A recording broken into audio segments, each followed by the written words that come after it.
All right, so Kansas 2020 this year was pretty good for us too.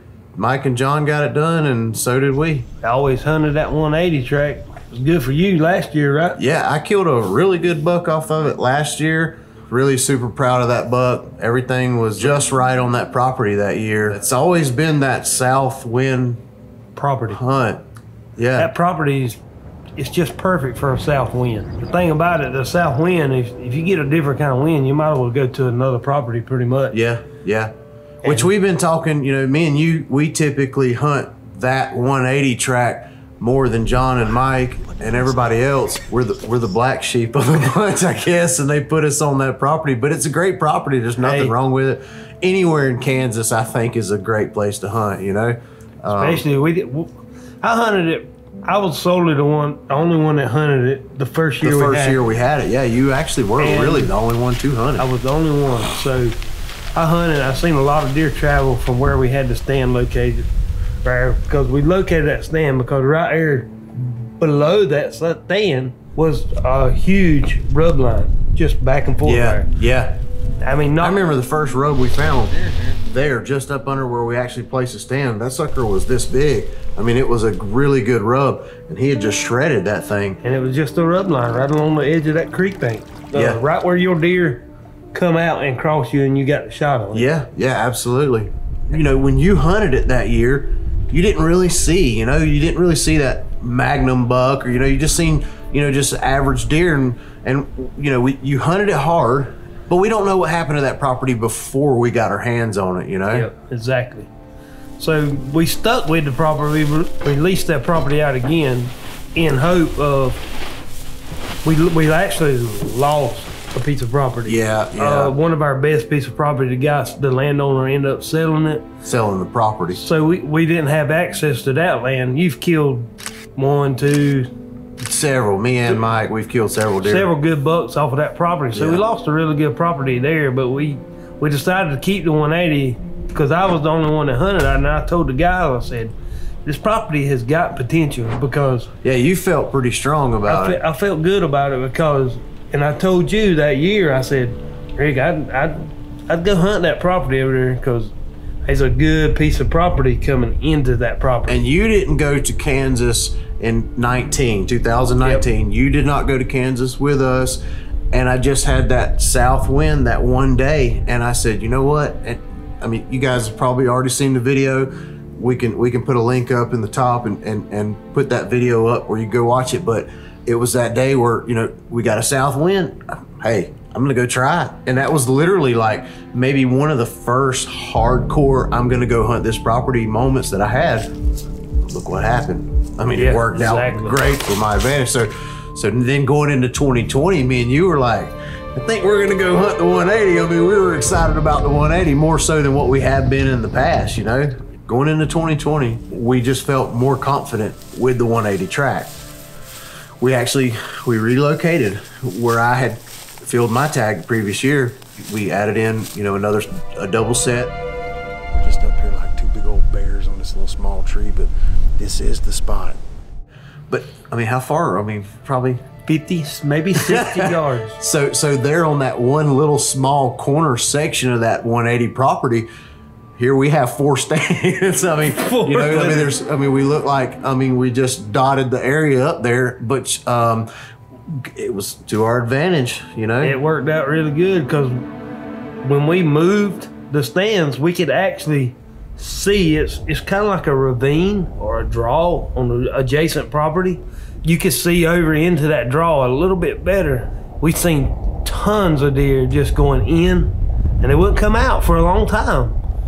It would not come out, would they? Yeah. They just stay in that little ravine the whole time. I feel like they were really concentrated on bedding. I mean, I honestly do. I think a lot of times in Kansas, and me and Mike have learned it throughout the last decade of hunting Kansas, is, coming from the East Coast, guys that have never hunted like Midwest, and probably more specifically in Kansas, when you get to some of those grassland areas where you have these big rolling plain, just brome, sage, just grass kind of fields, These deer, I honestly feel like what me and Mike have come to figure out is these deer, I think, feel more comfortable when they're in a more wide open area where they know nothing can get to them. Because you could literally, those deer in that little, what you call it, a ravine? A cut. I mean, just a ravine type of ditch. It goes down. We call them ditches in Georgia. In Georgia, South Georgia, I call it a ditch. That's a ditch. And those deer were bedded into that ditch. The advantage of them bedded down in that ditch is their head was just high enough. Just see like little tines. You can see tines turning into sage right here. They felt safe because what's going to get to them? Right. They're literally no woods around them, I think what the deer, you know, and this may be something that maybe everybody knows and maybe you don't know, but I know what happens with those particular situations. Those deer, they'll get down into that grass. They kind of feel safe and secure when there's a little grass around them. They got that kind of cover, but they'll put their back to the wind and then they're watching, you know, the opposite direction. So therefore, you know, they can see for quite some way through that grass. Well, they can smell you if you're coming up, if a predator, you know, was to come, you know, from behind them where they can't see. They're smelling that aspect, but then they're looking the other direction. So they kind of got a 360 range around them that they feel protected. So that's definitely what they were doing on that property. That's for sure. That whitetail's definitely not for him to get big and mature. He's definitely not no dumb animal. No, definitely not the more mature deer. They've even got it to a T better, but that's not working. Going into that morning hunt was we told ourselves we're gonna pack some snacks, we're gonna pack in some water, we're gonna go in there, we're gonna sit all day. It's November, we know they're rutting. They're rutting. You need to pack snacks, get ready for an all-day set because during the middle of the day, Kansas, it can happen any time of day. It's November the 12th. He's killed on this day several times in the past, so it's kind of a lucky day for the calling crew. We got in this tree early this morning. I don't think we spooked no deer, so I think we're good to go. It's been a good 10-point here. Small 8-point and a heavy 8-point.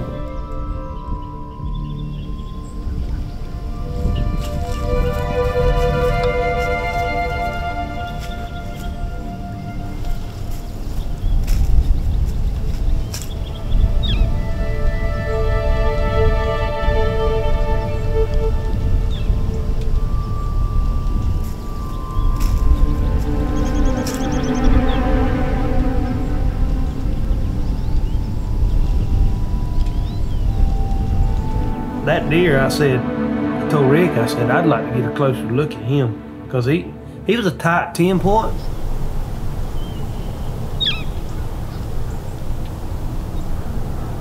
At a longer distance, you can't really tell till you get him closer.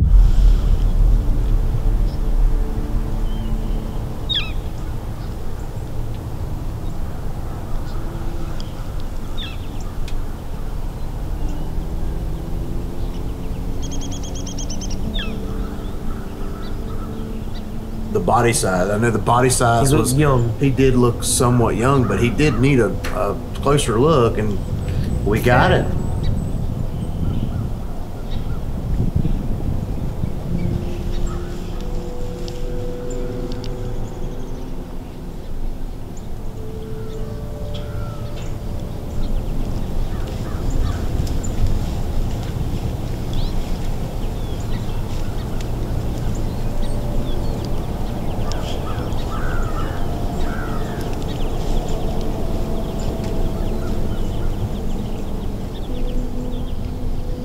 Ladies, so to speak, they brought him over there. They about put him in a mess.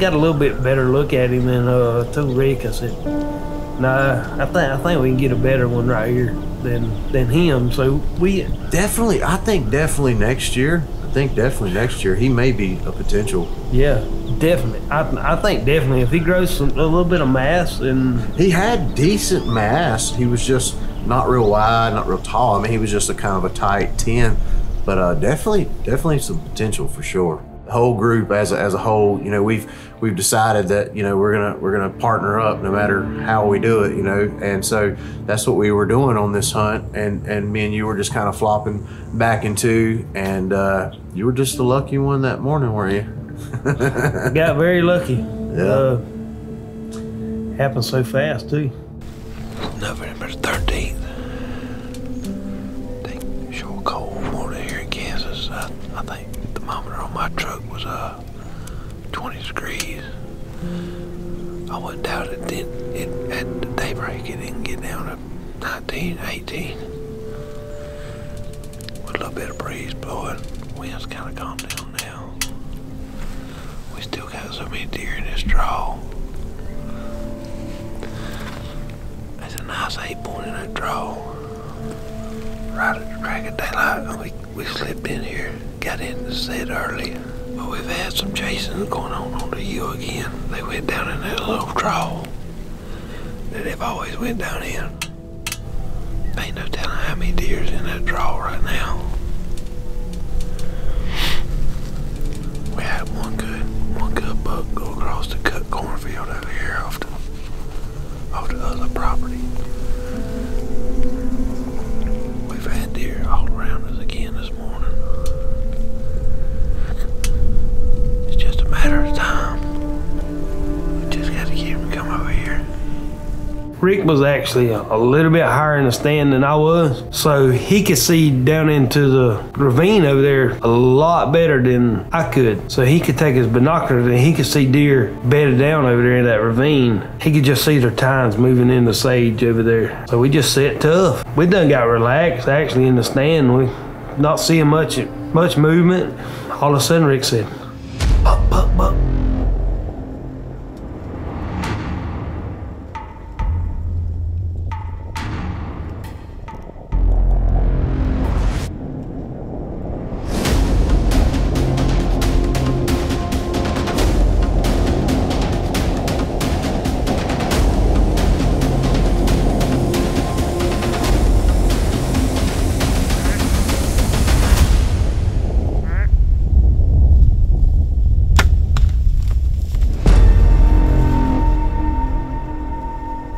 By the time I got turned around, and he was literally right there. When I got settled in, he was done tensed up because we had to stop him and shot. And when I shot, Is he? Look like he is. Where'd you hit him? he jumped the string just a tad bit, and he throwed that front shoulder back. Can you see? Dude, you just drilled him. You just drilled him, cuz. Did that just happen fast or what? Oh my God. What just happened? I just drilled him. It looked like I hit him good. I see my hair right there. Oh my God. So fast. Dude, he just jumped out of nowhere and come. Wonder why he did that. Huh? Wonder why he did that. I don't know. Fast. Dude, he just come out of nowhere. When we reviewed the footage in the stand, Rick says, "Dude, that deer is dead." He said, "You punched that deer." Oh my God.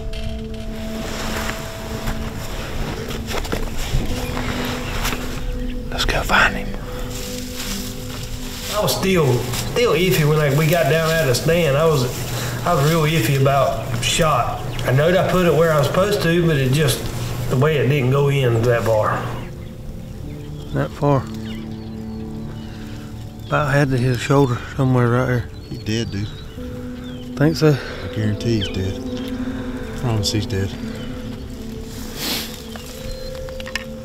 We went to walking and looking, and where the deer went to, we didn't see a drop of blood. And then at that time, I'm getting worried, and Rick's still staying red. Don't worry, that was a good shot. And we keep walking, we keep walking.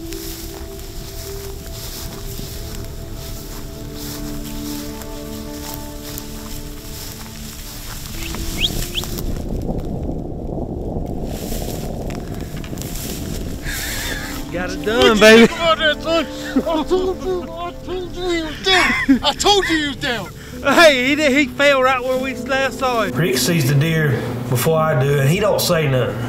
He's just leading on like we ain't seeing no blood still, and get up over the hill, crest the hill just a little bit, and there he was. He was laying there. It's the best feeling in the world to get a good deer on the dirt like that. Looking back at the footage, you could tell where I'd hit him at, and it was a good shot. It punched him right in his heart, and he didn't go 100 yards from us and expired right there. Gosh. What you think? He'll do. Yes, sir. He will do. Yes, sir. I guarantee he will. I can't believe he did not bleed as no more than he did. Fine buck there, Red. Fine buck.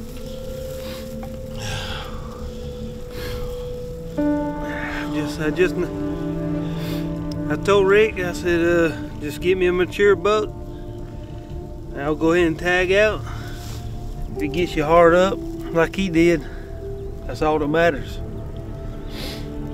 I'm super proud of him, regardless. Nice 8-point. Pretty wide 8-point. That's awesome, dude. Probably 120, 122. Hey, I'm proud of him. He's got a big body. He folded up right here. I just can't believe we didn't find no blood. But you can see his horn sticking up over that sagebrush, couldn't you? He's probably 16, 17 inches wide, probably.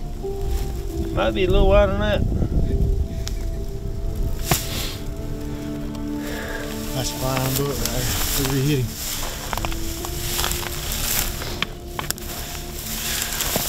Told you got in there. That's when it didn't go too far.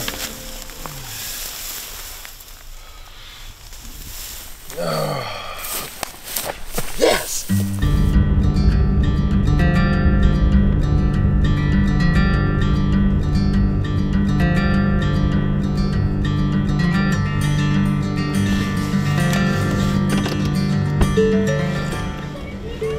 Yeah, I did, buddy. Whoa! Look how big this one is. Yeah. Do it, brother. You get him, boy. Do it, son. Where'd you shoot? Oh, he's That one of the ones you've been seeing up there, big dog? That's the one he seen. He was bedded down in there the whole morning. He was bedded down the whole morning. We really didn't even All right, see him William. go in there. Let them get what they need to get done. He's fine. He's fine. He is quite plumb fine. I He want is fine. You all right? Yeah. The sucker actually looks a little wore down, don't it? With what? Looks a little wore down. Okay. I want some wraps.